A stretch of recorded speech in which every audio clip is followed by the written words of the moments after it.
My name is Mark Mensah. I grew up in Birmingham, Selly Oak, Birmingham, then on to Cardiff, Wales, I suppose.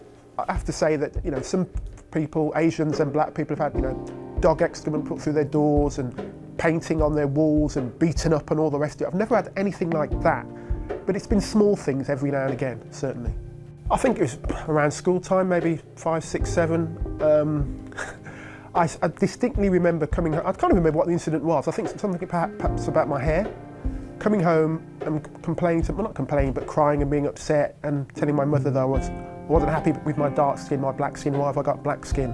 And people making fun of me and they were calling me cotton wool hair and stuff like that. I mean, it was childish stuff, but I do have very, very deep memory of that particular incident. Up until the age of about 10, 11, 12, I was a bit lacking in confidence in terms of my profile, in terms of my ego, because of that. And then, I don't know what happened, something 11, 12, I just suddenly started appreciating who I was, what I was about, what I could represent, what I presented.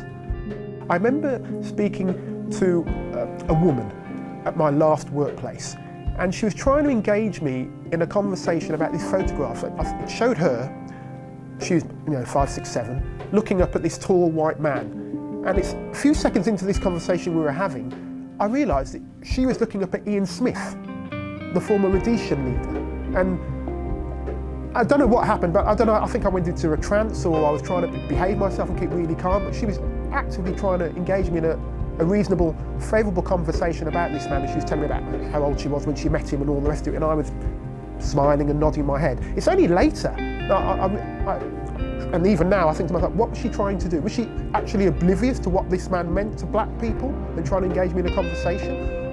Or was she, trying to upset me or insult me, but to see how I would respond? Even to this day, I'm not quite sure. Even to this day, I'm prepared to accept that maybe I've got it completely wrong. My wife is white, she's a Cardiff girl. We've got 3 daughters. And the youngest has just been really, really struck by this. She's gone on her first march. She's set up a Black Lives Matter Twitter handle. She's asking for people to do very similar stuff like this and send in their testimonies of racial or racist incidents. I understand her feeling, because you may not recall, you may not be familiar with a case of Stephen Lawrence in London a number of years ago.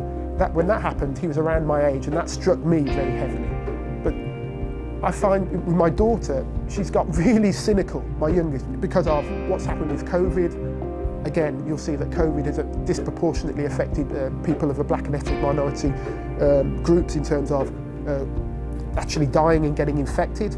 Also, because of the lockdowns, a lot of people lost their jobs, and guess what? A lot of black and non-white people lost their jobs. The tape and the effect of that tape has had, it has changed things. It's whether the follow-through will be there in terms of legislation, greater protections or greater reforms for the police in the US.